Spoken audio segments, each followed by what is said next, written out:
Truth है, कड़वा सच है कि स्टेट हेड जिसको चाहते हैं उसकी तरफ फैसला झुक जाता है।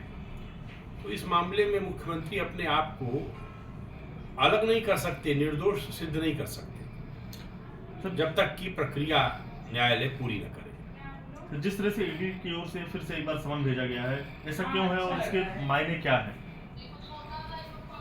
सम्मन पर सम्मन, सम्मन पर सम्मन, तारीख पर तारीख। मुख्यमंत्री तो कोई तारीख मानते नहीं है जहां तक दिख रहा है साफ साफ। इसलिए प्रवर्तन निदेशालय भी और तमाम एजेंसियां भी, जो पीछे से सीबीआई का भी मामला था, तो सब मुख्यमंत्री की इच्छा के अधीन तो काम नहीं करेंगे। मुख्यमंत्री जी कहते हैं सब उनके खिलाफ जो मामले हैं वो फर्जी हैं, राजनीति से प्रेरित हैं। लेकिन जब कोई मामला आ जाता है तो जो अभियुक्त है उसको ये कहने का आधार नहीं है कि सब फर्जी है। फिर इस देश के अंदर एक न्यायपालिका है, न्यायिक तंत्र है, उसमें आप अपनी बात रखिए, कहिए, और न्यायालय अगर आपको मुक्त कर देता है, बरी कर देता है, तो फिर सब ठीक है। तो जाहिर तौर पर आज नहीं कल उनको न्यायिक प्रक्रिया का सामना करना पड़ेगा और करना चाहिए।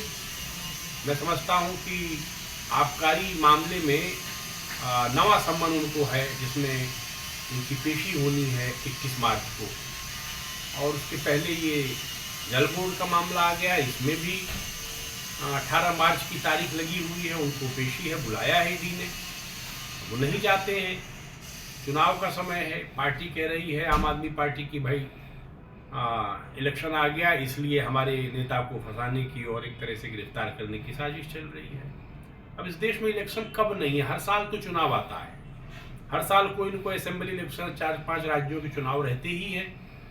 तो ये लोकतंत्र की ट्रेन है, चल रही है, और जांच एजेंसियां भी अपना काम कर रही हैं, चुनाव प्रक्रिया भी अपना काम कर रही हैं। जो पारदर्शी तरीके से शासन चलाना चाहते हैं उनको एजेंसियों के प्रश्न पत्र में उनकी प्रश्नावली के सम्मुख भी अपने आप को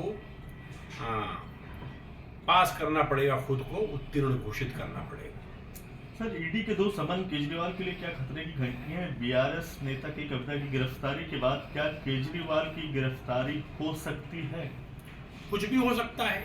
मुख्यमंत्री किसी सम्मन को अब तक मान ही नहीं रहे हैं।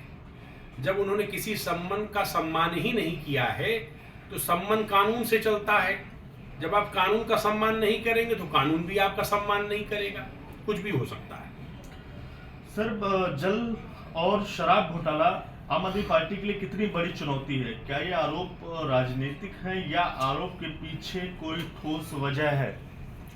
देखिए, आम आदमी पार्टी की राजनीति भ्रष्टाचार के विरुद्ध एक बड़े आंदोलन के रूप में इसी दिल्ली में हुई थी, और उस दौर में हम लोग पत्रकारिता में जब काम कर रहे थे, हमें लग रहा था एक नई बयार आई है, और अन्ना हजारे की अगुवाई में एक उम्मीद की किरण हमें दिखाई पड़ी, क्योंकि चारों तरफ घटाटोप अंधेरा था, निराशा थी। कांग्रेस के समय में, यूपीए के समय में जैसे लग रहा था, और जिसको खुद ही सुप्रीम कोर्ट ने भी कहा था सारी एजेंसियां जो हैं किसी पिंजरे में कैद हो गई हैं, वैसे ही उम्मीद नहीं दिखती। तो एक उम्मीद आई थी, अब वो उम्मीद इस तरह से धराशायी हो जाएगी। दिल्ली की जनता के सामने बड़े बड़े जो वायदे किए गए, आदर्श प्रस्तुत किए गए, वो आदर्श कहीं न कहीं मैं समझता हूँ दामन पर इतने दाग आ गए हैं, इतने दाग आ गए हैं कि छुड़ाना बड़ा मुश्किल हो जाएगा। सर, कांग्रेस और आम आदमी पार्टी के बीच जो गठबंधन है उसमें क्या कोई खींचतान आपको नजर आती है?